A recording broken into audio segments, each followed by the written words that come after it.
Okay?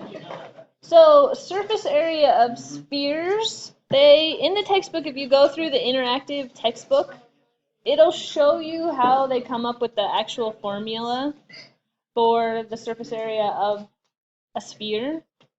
So if you're interested in that, feel free to go and check into it. I'm going to do the quick and easy version of that and just give it to you. Okay, so the surface area of a sphere is simply 4 pi r squared.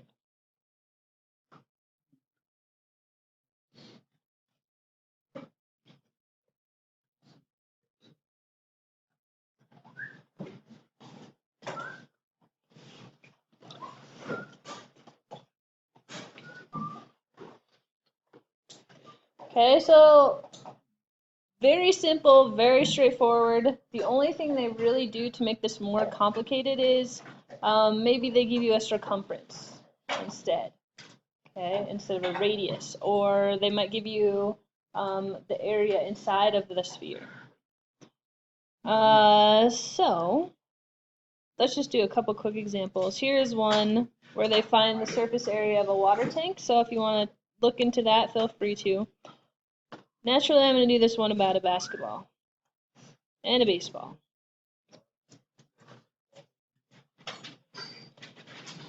Okay, so we have a basketball that has a circumference of 29.5 inches and a baseball that has a circumference of 9 inches.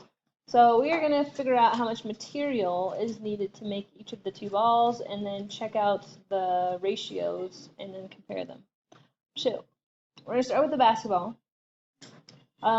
If they give us a circumference, how are we going to use the circumference to come up with the radius?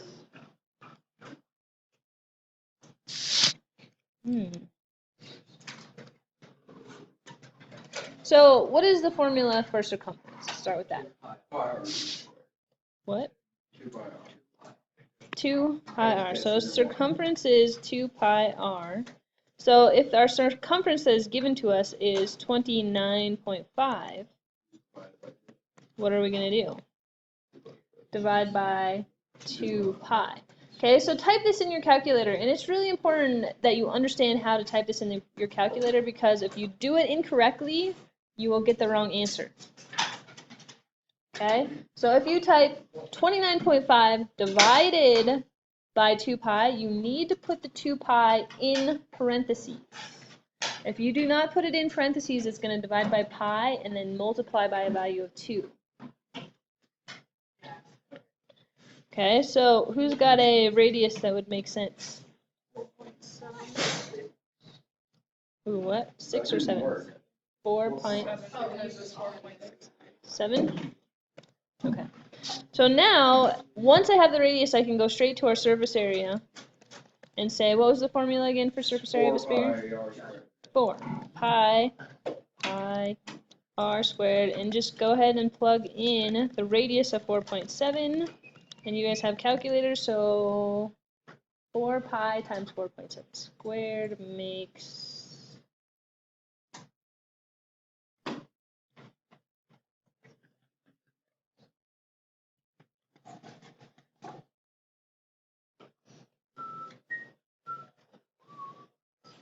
270.59.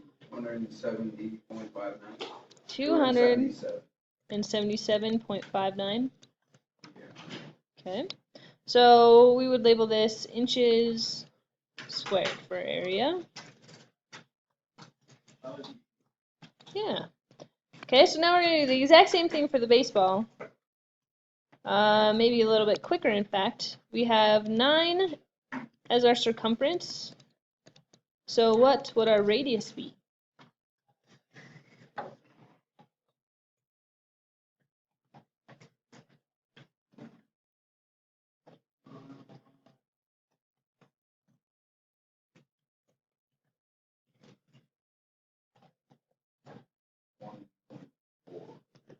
Four, 3. Okay. So my surface area would be 4 times pi times 1.43 squared.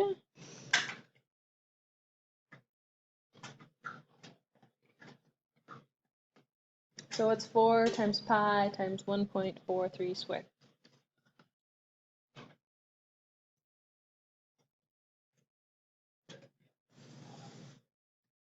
25.7. Okay. 69. 769?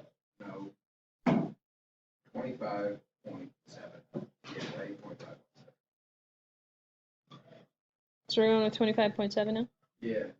Okay. This is 25.696. So 7, yeah.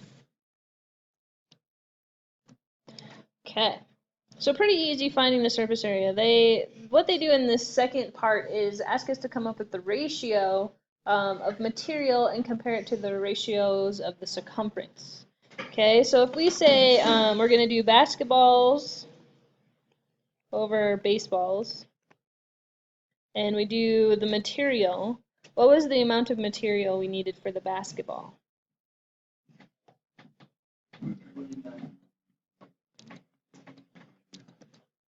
277.59, so the total surface area.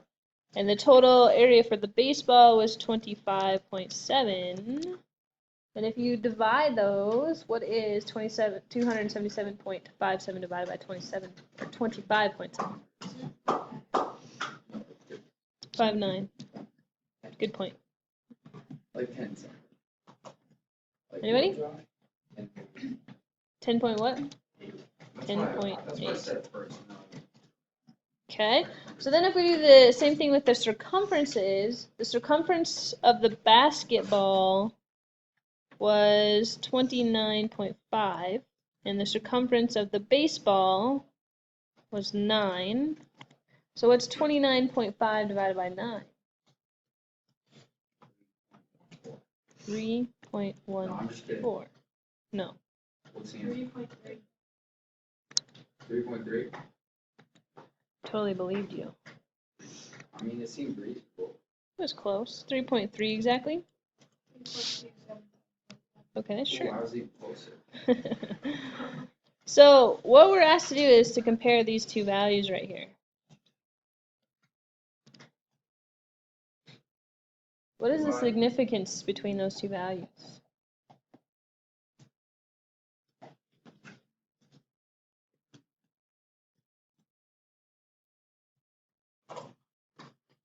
What would you do to one to come up with the other one? Square that one. It's almost the exact same. Ah, so you're saying 3.3 squared is 10.8. That's 10.89. Ish. Yeah. Roughly. Yeah. Just because we rounded, right? Okay, and that's exactly what you should see, okay? Because if you think about it, when we were finding the material, we were using surface area, which we used 4 pi r squared, and we were using circumference, we used 2 pi r. So if you kind of compare these two things, what's different? One is squared and one isn't. Okay, so you take the circumference and you square it to get the area. Okay, so just kind of an interesting fact. Somebody a long time noticed that, and that's how they came up with the formula for the area of a circle. For a sphere. For the area of a circle. Circle. Circle, okay, yep. To make this more interesting, we're going to find the surface area of composite functions that have spheres involved. Okay, so this first sphere is in the shape of a bullet. Hunting season, right? Okay, so how would we find the surface area of this particular shape?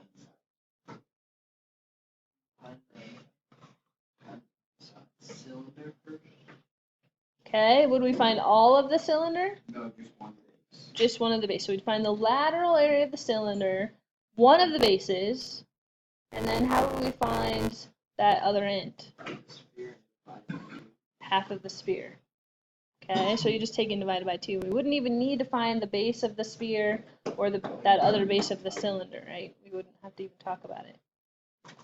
Okay, so let's just do one of these together, and then we'll kind of call this quits.